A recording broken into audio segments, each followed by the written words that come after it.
Pai, eu quero te pedir, Senhor, que aquieta o meu coração, dá o teu descanso, essa paz que só o Senhor pode dar, que excede o nosso entendimento, independentemente das circunstâncias, das dificuldades, das tribulações.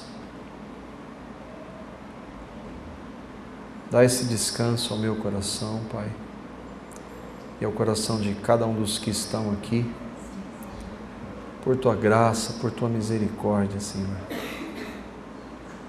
Ó Pai, nós somos tão agitados, nós nos preocupamos com tantas coisas e muitas vezes coisas boas, mas é importante que a gente priorize o que é prioridade para o Senhor, um relacionamento com o Senhor. De tempo junto ao Senhor, de comunhão com o Senhor, de relacionamento, de poder ouvir a Tua voz, de reconhecer a nossa incapacidade, de reconhecer a Tua soberania, o Teu poder. Oh, meu Pai, dá esse descanso no coração de cada um dos que estão aqui, a começar pelo meu, Pai. Senhor, ao abrir a Sua palavra, nós precisamos sempre reconhecer que sem o Teu Espírito Santo nós não temos nenhuma capacidade de compreender. Tua palavra fala de revelação, e essa revelação vem pela proclamação da Tua palavra, pela ação do Teu Espírito. Então, no nome do Teu Filho, eu te peço que venha revelar o Teu Filho em nós. Venha tratar conosco, Senhor, aquilo que nós vamos tratar agora no estudo. Fala nos nossos corações, dá discernimento aos nossos corações e mentes para compreendermos o tempo que nós estamos vivendo.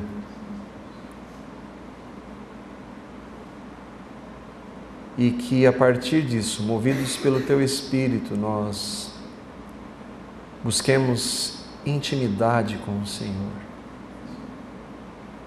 Porque tendo intimidade com o Senhor, as outras áreas da nossa vida o Senhor vai guiar e vai ser Senhor. Ó Pai, obrigado por esse tempo. Eu te peço no nome do Teu Filho amado, do nosso Senhor querido Jesus, que o Senhor fale conosco. Amém.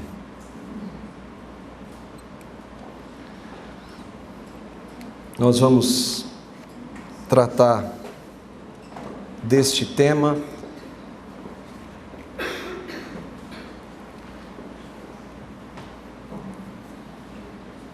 dando continuidade ao estudo que nós começamos na semana passada, na carta do apóstolo Paulo ao nosso irmão em Cristo Tito. Na semana passada nós vimos os versos de 1 a 9. Vimos que ali nos versículos de 1 a 4, o Paulo saúda aqueles irmãos, especialmente a Tito. Nos versículos 5 a 9, ele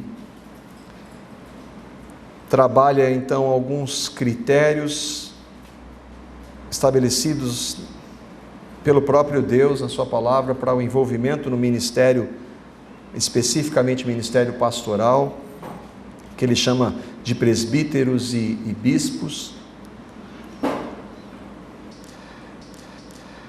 E hoje nós vamos ver algumas advertências contra falsos líderes ou falsos pastores que Paulo instrui a Tito como pastor, para que ele como pastor e tendo as suas ovelhas, ele então as instruísse para tomar o devido cuidado com esses falsos líderes.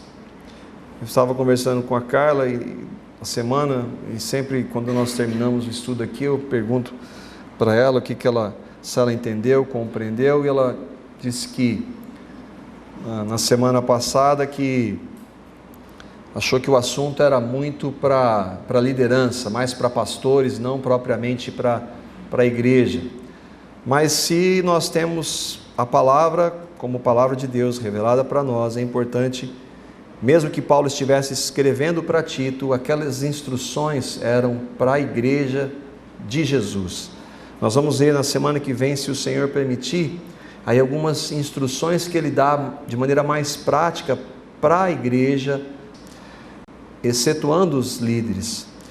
Mas se ele colocou lá para nós, para os líderes, é para nós examinarmos e cuidarmos à luz da palavra dele. E esse assunto também ele vai mostrar, nós vamos ver aqui como ele mostra uma preocupação com aqueles líderes e pastores, para que eles tomassem os devidos cuidados com os falsos ensinos que estavam naquele tempo já e ainda continuam até hoje. Isso vai continuar até a volta do Senhor Jesus. Então nós vamos lá para o versículo 10. Antes do versículo 9, para nós retomarmos aquele estudo. Apegue-se firmemente à mensagem fiel, da maneira como foi ensinada, para que seja capaz de encorajar ou de exortar outros pela sã doutrina e de refutar os que se opõem a ela. Esse exortar é usado 180 vezes no Novo Testamento. Então, nós podemos entender que havia uma preocupação de cuidar, de sempre instruir na verdade, na sã doutrina, e ao mesmo tempo se opor, que ele deveria como um líder se opor àqueles falsos ensinos. Uma das características dos últimos dias, e são esses dias que nós estamos vivendo, é claro que desde a primeira manifestação de Jesus, nós estamos vivendo nesse período dos últimos dias. Uma das características seriam os falsos profetas, falsos líderes, falsos pastores, e muitos se dizendo em nome de Jesus. Talvez se nós olhássemos, antes de eu crer no Evangelho, quando eu olhava para um crente, eu via um certo respeito, havia um respeito por aqueles que se diziam crentes. Não se usava a expressão evangélico, pelo menos quando eu era criança, lógico, não faz 50 anos, mas se voltarmos um pouco, havia um pouco mais quase lá, havia mais respeito, e não se usava essa definição de evangélico como se tem hoje, falava dos crentes. Tanto que, biblicamente, os cristãos eles só podem ser chamados à luz da palavra de dois termos, que eles são chamados na Bíblia: cristãos e crentes. É claro que há crentes em várias outras coisas, mas especificamente dos crentes em Cristo. Seria mais fácil de distinguir aqueles que creem daqueles que não, mas hoje eu creio que está muito mais difícil. Muitos vindo e se dizendo evangélicos e falando em nome de Jesus. E para nós, como a Karen falou no início, para nós podermos compreender quem fala a verdade, nós temos somente a palavra de Deus como certeza, para examinar o que nos é passado. Hoje é difícil encontrarmos igrejas cristocêntricas e bíblicas, igrejas evangélicas que proclamam a Cristo, que não deixam de anunciar a Cristo e o sacrifício dele, porque essa é a base para a vida cristã. Sem Cristo, sem cruz, não existe salvação, não existe, a igreja não teria o porquê de existir. Qual Cristo? O Cristo das Escrituras, o Cristo bíblico. Não o Jesus que muitas religiões e muitos líderes falam por aí e que não tem respaldo na palavra. Falar de Jesus todo mundo fala. Ele mesmo disse que muitos viriam no nome dele. E alguns então vão perguntar: por que falar dos outros?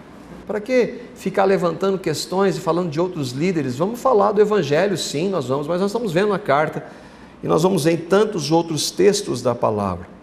Eu queria abrir dois deles no Velho Testamento, falando de falsos líderes. O primeiro em Salmos, capítulo 105, o Salmo 105, versículo 15.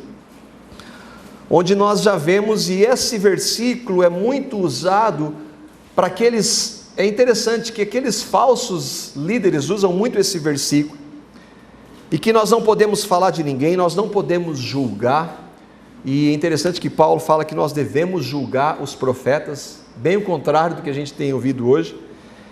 E esse texto ele diz lá que não toqueis nos meus ungidos, nem maltrateis os meus profetas. E recentemente eu ouvia um desses profetas, que ele se encaixa perfeitamente esses falsos profetas, e a defesa dele é assim: vocês precisam me ouvir, porque eu sou um profeta enviado por Deus.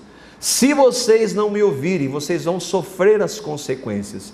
E aí ele vai desenvolvendo a sua eloquência, porque é muito característico desses falsos líderes, ele vai falando muita coisa, até chegar e começar a falar de dinheiro e pedir bastante dinheiro. O objetivo todo, nos 45 minutos que ele fala, era pedir dinheiro. Mas ele está falando lá: não toqueis nos meus ungidos, eu sou ungido de Deus, eu sou um profeta, então vocês não podem, vocês têm que me ouvir e por consequência me obedecer.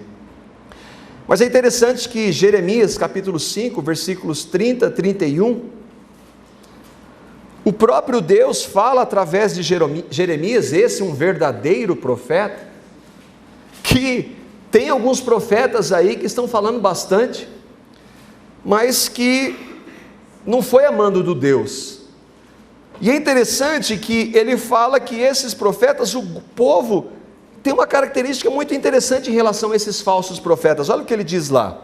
E Jeremias foi um profeta para trazer, aliás, os profetas transmitiam a palavra de Deus justamente para corrigir muitas das posturas em várias áreas, mas nesse caso Jeremias vai exortar aquele povo, o povo chamado povo de Deus, e ele diz assim: uma coisa espantosa e horrível acontece nesta terra, na terra que Deus escolheu, que era o povo de Deus. Os profetas profetizam mentiras, igualzinho hoje. Os sacerdotes governam por sua própria autoridade. Na época havia ainda o sacerdócio, alguns escolhidos por Deus. E o meu povo gosta dessas coisas, gosta de ouvir mentiras, e gosta daqueles que governam por sua própria autoridade, e não querem saber da autoridade daquele que os colocou lá. Mas o que vocês farão quando tudo isso chegar ao fim? A realidade é o oposto. Este cuidado nos é passado em toda a palavra, especialmente no Novo Testamento. O cuidado com os falsos profetas. Não é que nós não devamos falar, nós devemos falar. Não fale, não, falemos do que está sendo dito. Você precisa parar, seja ele quem for, examinar o que ele diz, à luz da palavra. Eu tenho conversado com os irmãos, se vocês derem crédito para tudo que eu falo, e não conferirem o que eu estou dizendo com o que a palavra de Deus diz, se eu for enganado e levá-los ao engano, vocês não vão poder chegar diante de eu não sabia. Não, vocês têm a palavra. Eu preciso examinar, como líder aqui dessa comunidade, mas todos aqueles que estão juntos precisam examinar, e por isso que nós temos buscado examinar as Escrituras, para ver se as coisas são verdadeiramente assim. João Calvino, um dos pilares da igreja da Reforma Protestante, escreveu: o pastor deveria ter duas vozes, uma para reunir as ovelhas, e outra para espantar e expulsar os lobos e os ladrões. O mesmo Paulo, ao escrever para os pastores de Éfeso, lá em Atos, capítulo 20, vamos para esse texto. Lembra como nós estamos vendo as exortações e o cuidado. Paulo está falando para Tito aqui, que estava onde? Cuidando daqueles irmãos das igrejas da ilha de Creta. Agora ele está falando para os pastores de Éfeso. Capítulo 20 de Atos, versículos 17 e 24. Versículo 17... porque nós vamos ler todo o texto, a gente só vai mostrar para quem ele está falando, e depois os versículos 24 a 34. De Mileto, Paulo mandou chamar os presbíteros da igreja de Éfeso. Aí o versículo 24. Por que eu estou falando disso? Porque ele chamou os presbíteros, os líderes, aquilo que nós vimos que os pastores e bispos da igreja. Então ele mandou chamar aqueles lá. Aí ele dá algumas instruções e nós vamos para o versículo 24. Ele diz: todavia eu não me importo, nem considero a minha vida de valor algum para mim mesmo, se tão somente puder terminar a corrida e completar o ministério que o Senhor Jesus me confiou, de testemunhar do Evangelho da graça de Deus. O objetivo dele, anunciar o Evangelho da graça. Esse é o centro. Esta é a sã doutrina. Essa deve ser a proclamação de todo pastor. Ainda que tratemos de outros assuntos concernentes à igreja, a centralidade deve ser esta que Paulo está dizendo: o Evangelho da graça de Deus. E aí ele diz assim: agora sei que nenhum de vocês, entre os quais passei pregando o reino, verá novamente a minha face. Portanto, eu lhes declaro hoje que estou inocente do sangue de todos. Olha como era a responsabilidade. Eu falei para vocês do Evangelho. Se vocês não crerem, não é responsabilidade minha. Por isso que ele diz assim: eu declaro que eu estou inocente do sangue de vocês. Pois não deixei de proclamar-lhes toda a verdade de Deus, ou todo o conselho de Deus. Eu nunca deixei de anunciar para vocês. Cuidem de vocês mesmos. Para quem ele está falando? Para os presbíteros, para os líderes. E de todo o rebanho sobre o qual o Espírito Santo os colocou como bispos para pastorearem a igreja de Deus. Olha como ele não esquece, não é só para líderes e pastores, é para todos aqueles que creem. Cuidem de vocês mesmos. Se ele está dizendo para cuidar, é que existe a possibilidade de nós sermos enganados. Se não houvesse essa possibilidade, ele não trataria dela. Que ele comprou com o seu próprio sangue. E olha o que ele diz: sei, eu tenho certeza disso, que depois da minha partida, lobos ferozes penetrarão no meio de vocês e não pouparão o rebanho. Lobos ferozes vão entrar no meio de vocês, líderes, dizendo-se líderes, amando de Jesus, e eles não vão poupar quem? O rebanho pelo qual vocês são responsáveis. Então, eu creio que está claro que nós devemos tomar esse cuidado. E dentre vocês mesmos, olha só, dentre vocês mesmos se levantarão homens que torcerão a verdade. Não vai ser algo escancarado, vai ser aos poucos, tirando o foco que é Cristo crucificado, a fim de atrair os discípulos. Por isso, vigiem. Lembrem-se, olha só como o cuidado de Paulo em relação a isso, por isso a ênfase. Lembrem-se que durante 3 anos jamais cessei de advertir a cada um de vocês disso, noite e dia, com lágrimas.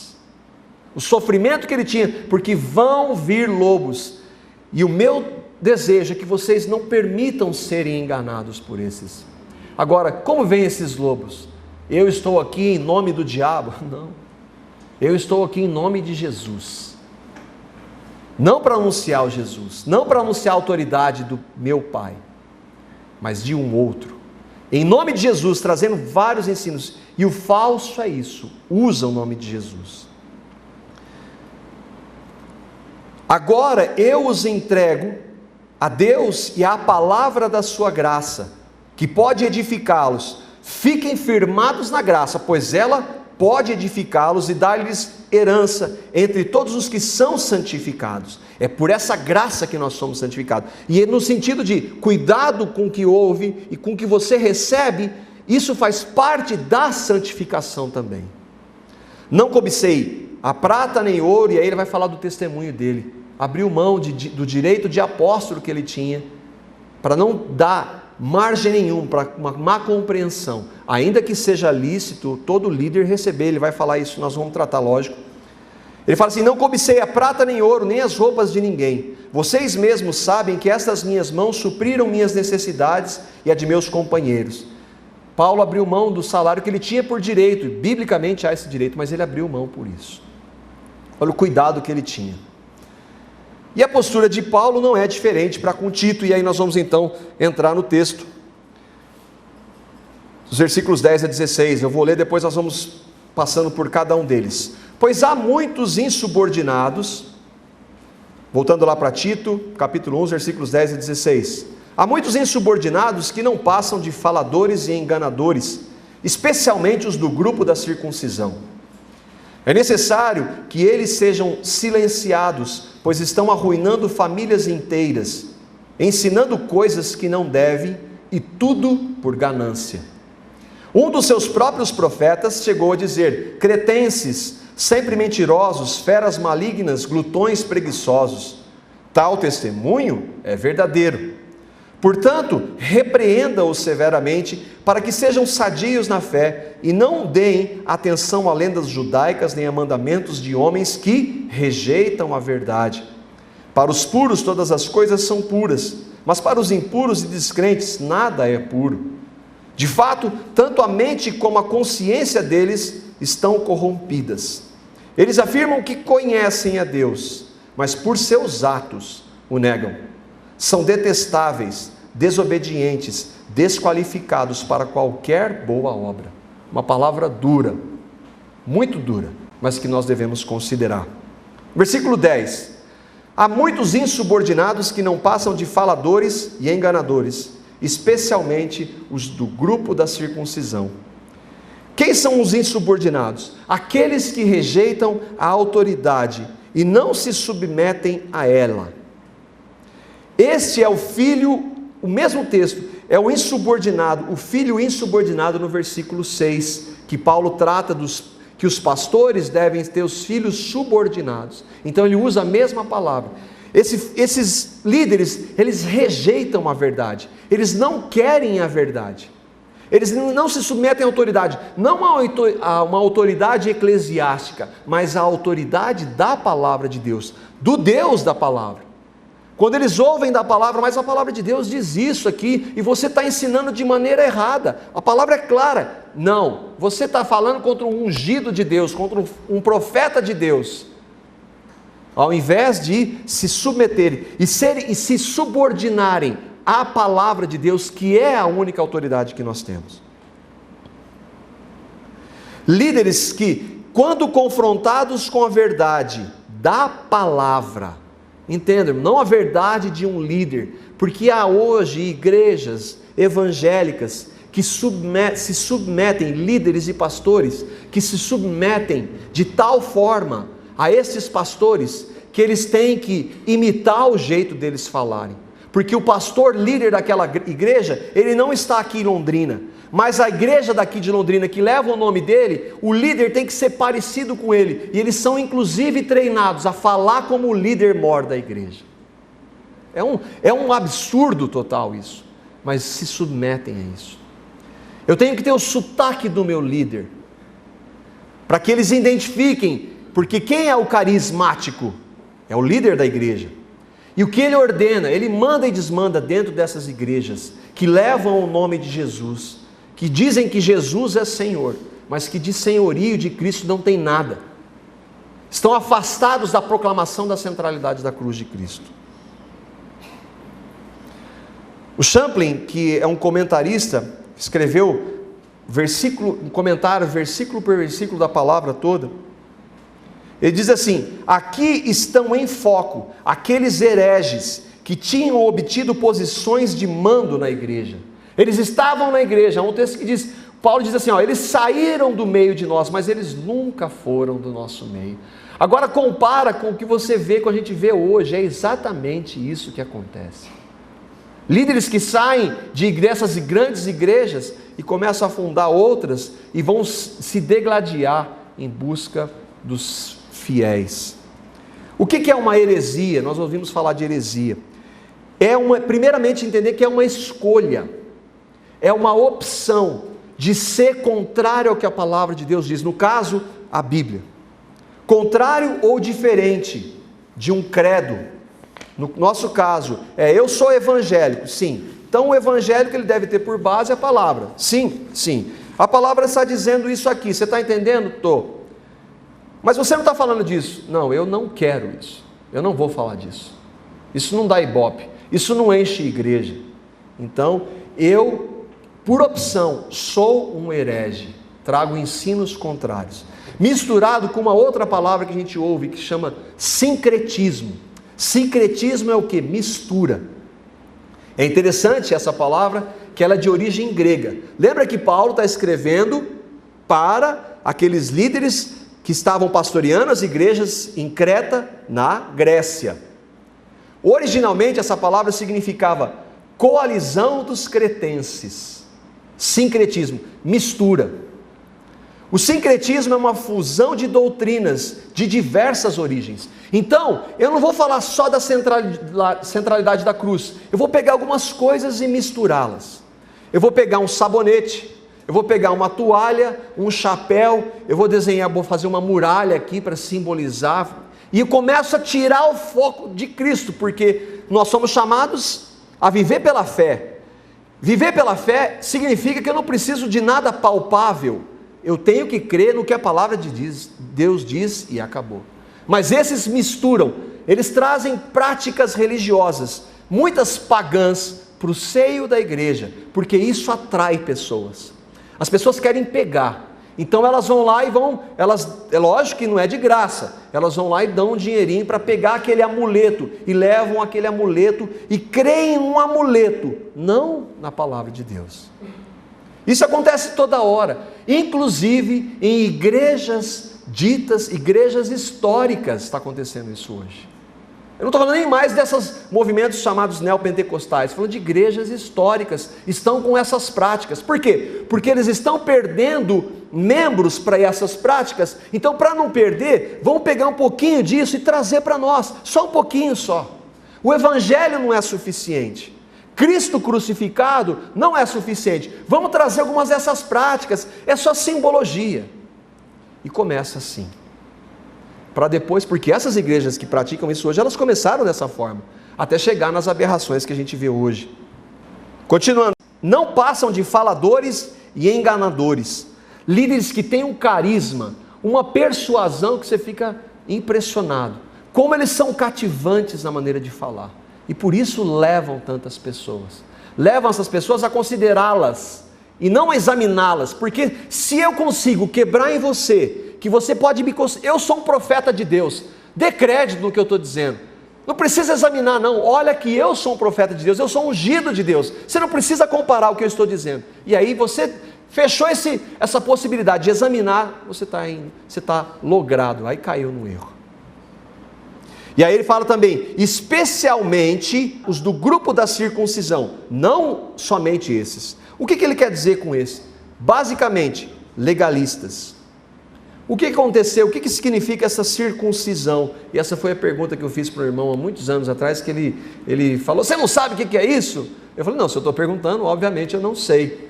O que era a circuncisão? Os judeus, Deus estabeleceu para os judeus, que quando o menino nascesse e fosse apresentado, ele seria circundado no prepúcio do pênis dele. Era uma simbologia, só que Deus vai falar assim, essa circuncisão na carne, ela apontava por uma circuncisão que aconteceria no coração, apontava para a fé. Não era ela que poderia salvar ninguém.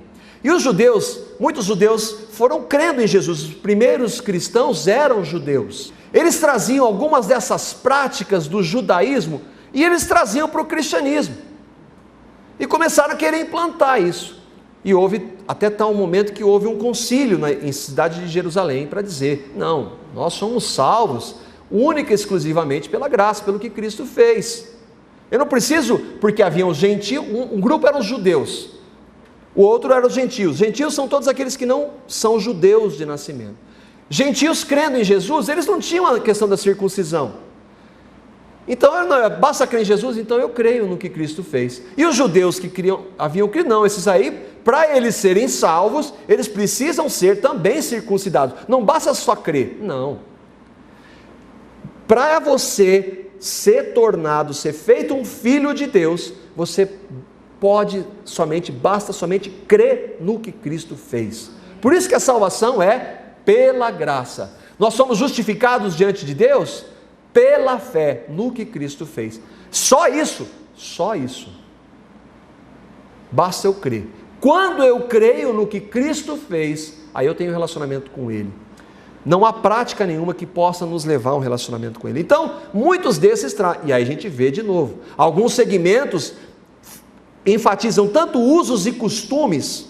A mulher, por exemplo, não pode nunca mais cortar o cabelo. Pega um texto que não tem nada a ver, fala do cabelo comprido, e estabelece que além do cabelo comprido ou crescido, não pode cortar nunca. E não só o cabelo, e por outras áreas, não pode rapar a perna e tudo mais, mas coisas. O que é isso? E aí vira uma lei, um legalismo. Estou falando de um exemplo, há tantos outros que estão na igreja hoje. O que é o legalismo, esses judaizantes? É um sistema de regras e expectativas que condiciona a salvação da pessoa ao esforço humano. Eu tenho que fazer. Não, se eu tiver que fazer alguma coisa, não é graça. E estou anulando o sacrifício de Cristo. Basta eu crer. Quando eu creio em Cristo, aí Ele vem habitar em mim. Aí Ele vai tratar na minha vida. Versículo 11. É necessário, olha o termo que Paulo diz. É necessário que estes sejam silenciados. Esses falsos tem que calar a boca deles. No original é calar a boca desses líderes, pois estão arruinando famílias inteiras. Olha o alcance deles, ensinando coisas que não devem. E que coincidência, tudo por ganância. Coincidência? Não, uma realidade que tem muito tempo. É claro que esse silenciado não é por força, porque ninguém crê por força ou por violência, mas pela ação do Espírito. Agora, é claro também que nós, como cristãos, devemos nos manifestar de maneira clara. Eu não creio nisso. Como o Ed René, numa reportagem que saiu na revista Época, se eu não me engano, ano passado, ele diz assim: eu não sou evangélico. Ele é pastor batista. Esse evangélico aí eu não sou. Não me chame de evangélico. Pesado. É evangélico. Ou o Ari Veloso, que conversando, eu já até falei com alguns irmãos aqui, conversando com uma mulher uma vez, e ela disse: meu primo é evangélico. Ele falou: evangélico é picareta, porque de se dizer evangélico. O Champlin escreve: não nos é declarado exatamente como os hereges deveriam calarem as suas bocas. Presumivelmente os pastores, os líderes, que eram fiéis à palavra, deveriam fazer campanha contra os mesmos. E eu concordo plenamente. O que aconteceu na Reforma? Na Reforma Protestante, a Igreja Católica dominava e, por ganância, havia uma das características que eles aplicavam muito, que eram as indulgências. Você, para conseguir um tijolinho no céu, você tem que dar um dinheirinho aqui na igreja. Então vai lá e dá, vai indo, e ninguém sabe quanto dá para você ter uma casona lá no céu. Isso era um dos pontos. Muitas práticas contrárias. Lutero, mas muitos outros morreram antes dele se manifestar. Ele decidiu, movido pelo Espírito, ir numa das igrejas e colocar lá, na porta de uma das igrejas da cidade, a igreja católica estava, o que nós cremos. E o ponto principal é: nós cremos na salvação pela graça, justificados pela fé somente. E aquele movimento revolucionou a igreja. O que ele fez? Ele não se calou diante daqueles falsos ensinos. Olha o que Paulo fala para Timóteo, um outro contexto, um outro líder. 2 Timóteo capítulo 2, versículos 24 a 26. Ao servo do Senhor não convém contender ou brigar, mas sim ser amável ou brando para com todos, inclusive para com esses, apto para ensinar, paciente, deve corrigir com mansidão os que se lhe opõem, porque esses ao mesmo tempo trazem falsos ensinos, se opõem à verdade. Por quê? Na esperança que Deus lhes conceda o arrependimento, o mesmo arrependimento que Ele concedeu a nós, levando-os ao conhecimento da verdade, confrontando o ensino falso, mas apresentando sempre a verdade, porque é através da verdade que podemos crer, para que assim voltem à sobriedade, porque esse tipo de mensagem é louca, não tem nada a ver com o evangelho, e escapem da armadilha do diabo que os aprisionou para fazerem a sua vontade. Eles arruinam famílias inteiras, ensinam coisas que não devem, heresias.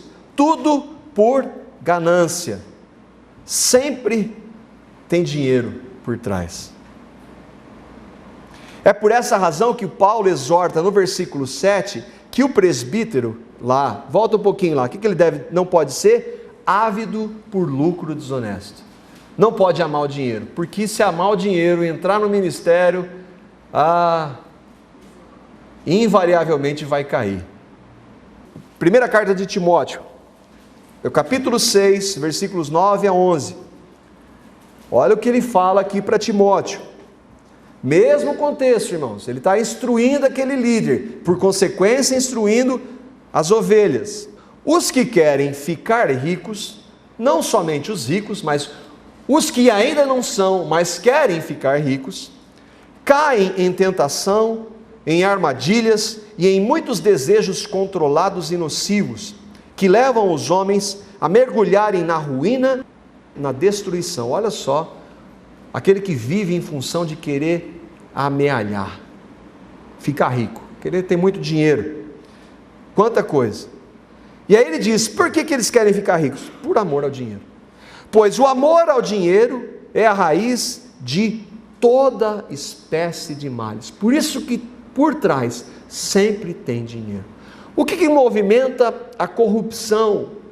Que nosso país, nós somos mestres nisso. Nós temos PhD nisso. Dinheiro.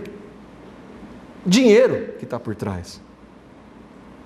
E aí, é interessante que, pelo que Paulo está dizendo aqui, quem quer ficar rico, ama o dinheiro. É uma análise que a gente faz aqui do texto. Algumas pessoas, por cobiçarem o dinheiro, desviaram-se da fé. Amaram mais o dinheiro e se atormentaram a si mesmas com muitos sofrimentos. Você, porém, homem de Deus, fuja de tudo isso e busque a justiça, a piedade, a fé, o amor, a perseverança e a mansidão. Fuja disso. Continuando no versículo 12, lá em Tito novamente, capítulo 1.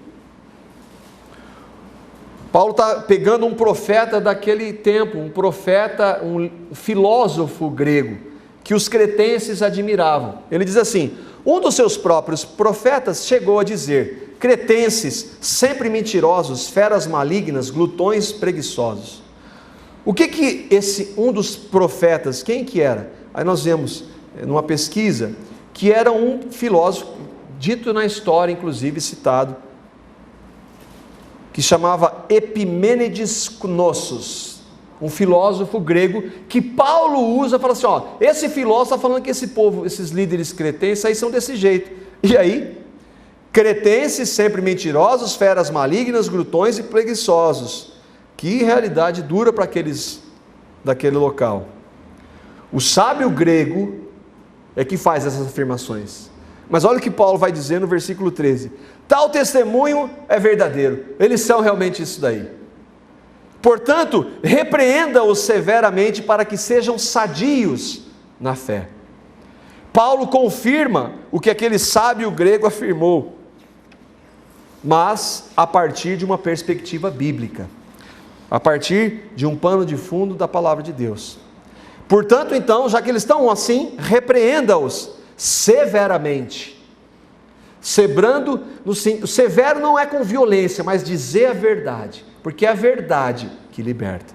Não coloca, eu estou com medo de falar a verdade. Não, vai, fale a verdade, porque o Senhor disse, a verdade vai libertar vocês. A verdade dele como pessoa, que ele é a verdade, mas tudo que está relacionado a ele. Então, se eu sou um mentiroso, e sou confrontado com essa verdade, você é um mentiroso, e a verdade, a mentira não faz parte do Deus vivo. Eu sou confrontado com essa realidade, ele que é a verdade vem tratar comigo para que eu não viva mais na prática da mentira. É interessante que para Timóteo ele manda ser manso, né? Parece que os cretenses eram um povo talvez mais difícil de lidar. Versículo 14.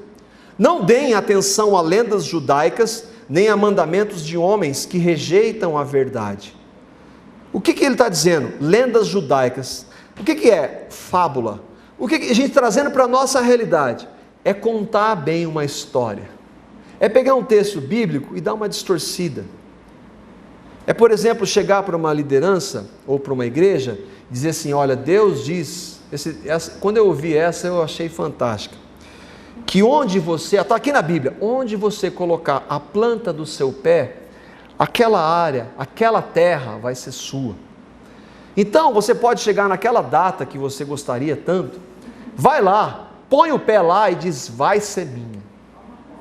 Toma posse daquilo. Isso eu ouvi de um pregador dessa linha. Mas o que o texto diz?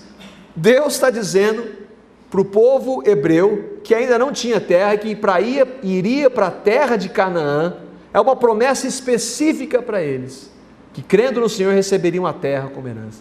Mas ele pegou aquele texto e disse que hoje você for lá no Alphaville, de repente lá no Royal Golf, vai numa data lá, põe o pé lá, vai ser meu em nome de Jesus. É claro que para garantir essa terra, você tem que dar uma contribuída ali, né?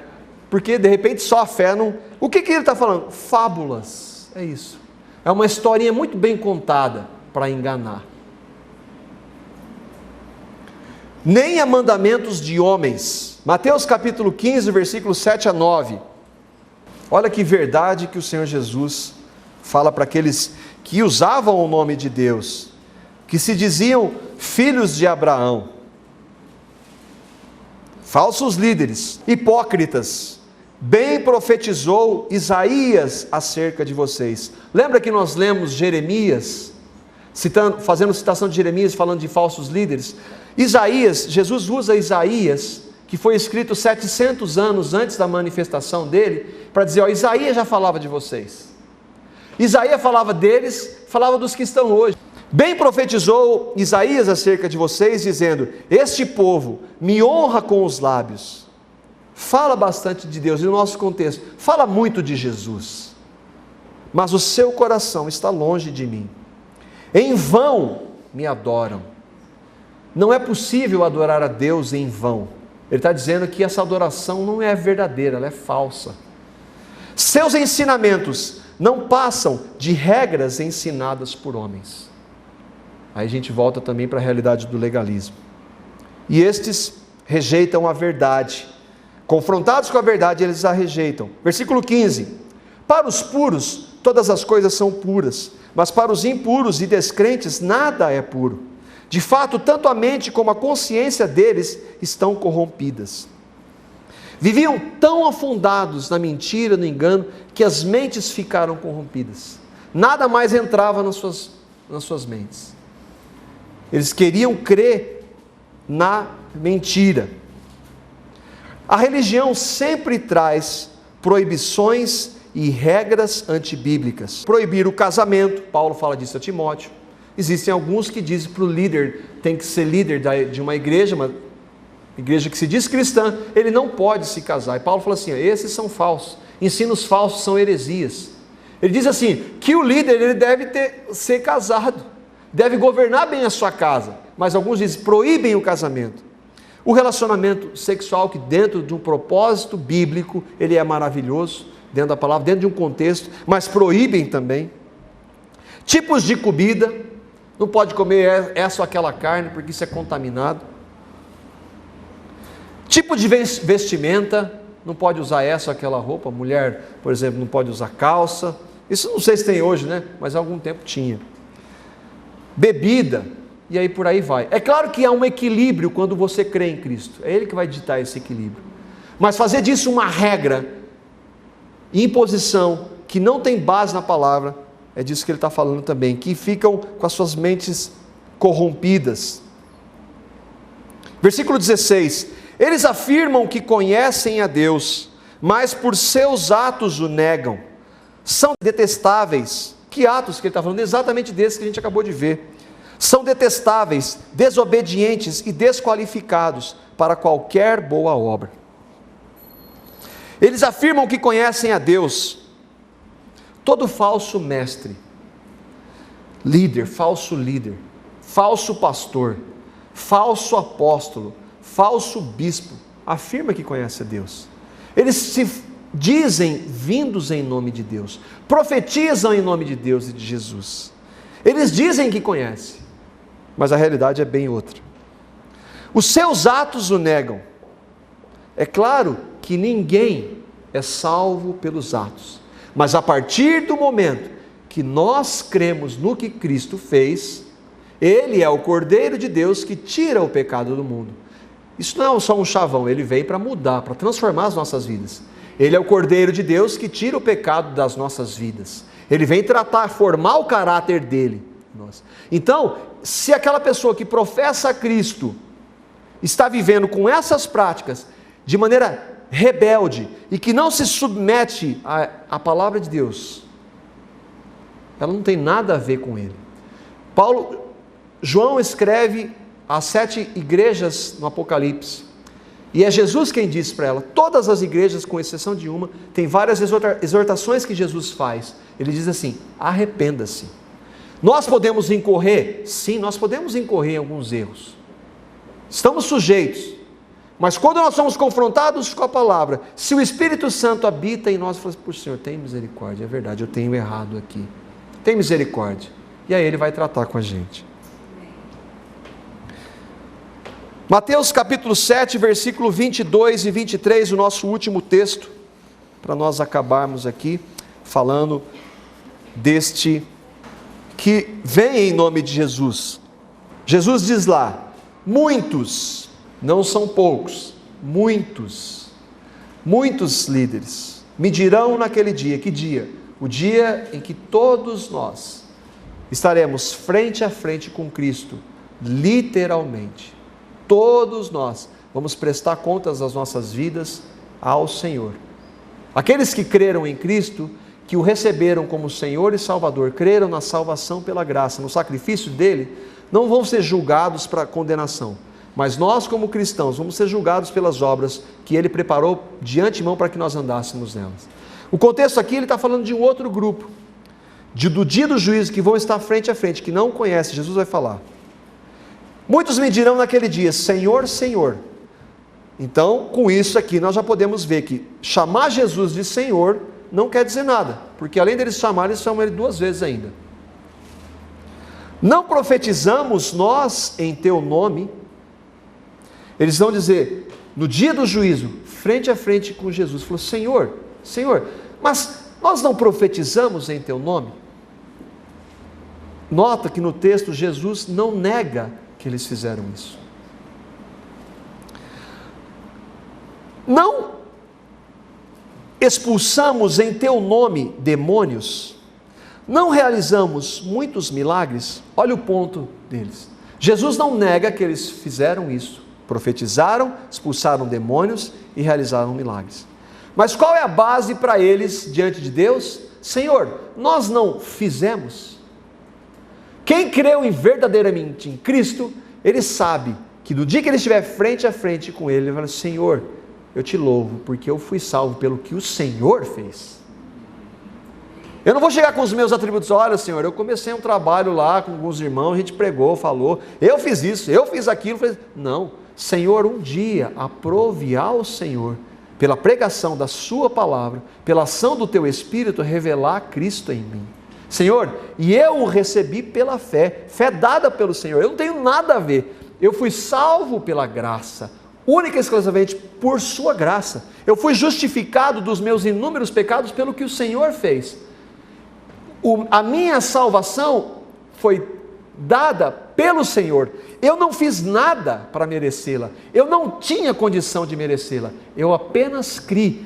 Nem o crer, porque a fé vem pelo ouvir, e nem a fé vem de nós, ela é dom de Deus. Senhor, eu não tenho nada para apresentar, mas um dia, por sua graça, o Senhor me revelou, e eu recebi. Então tá, você creu em mim, você tem acesso, eu conheço você. Eu conheço você. Jesus vai dizer para eles: eu lhes direi abertamente, claramente, para todo mundo ver, eu nunca os conheci. jamais conheceram a Deus. Dizem que conhecem a Deus, mas jamais o conheceram. Apesar de afirmarem que conhecem, jamais o conheceram. Apesar de fazerem coisas em nome de Jesus, jamais conheceram o Jesus que fez aquelas coisas. Afastem-se de mim, vocês que praticam a iniquidade, que vivem na prática deliberada do pecado, que quando são confrontados pela verdade, não são levados ao arrependimento. Porque todos nós somos pecadores. Todos nós nascemos em pecado, estamos separados de Deus. Mas quando nós cremos, uma das características daqueles que creem e que deve fazer parte da nossa vida é o quê? Arrependimento. Quando nós erramos, para com o Senhor e às vezes para com o irmão, o incômodo dele vem pelo Espírito e nos conduz ao arrependimento. Essa é uma característica. Não quer dizer que aqueles que creem são perfeitos, não. Mas que quando eles erram e são movidos pelo Espírito, eles, pelo Espírito, se arrependem. Eu creio que nós, à luz do que Paulo escreve, nós devemos refletir. Não dê crédito a esse ou aquele líder, mas compare com o que a palavra de Deus diz, porque ela é a nossa única regra de fé, a única base que nós temos e de prática para nossas vidas. Amém?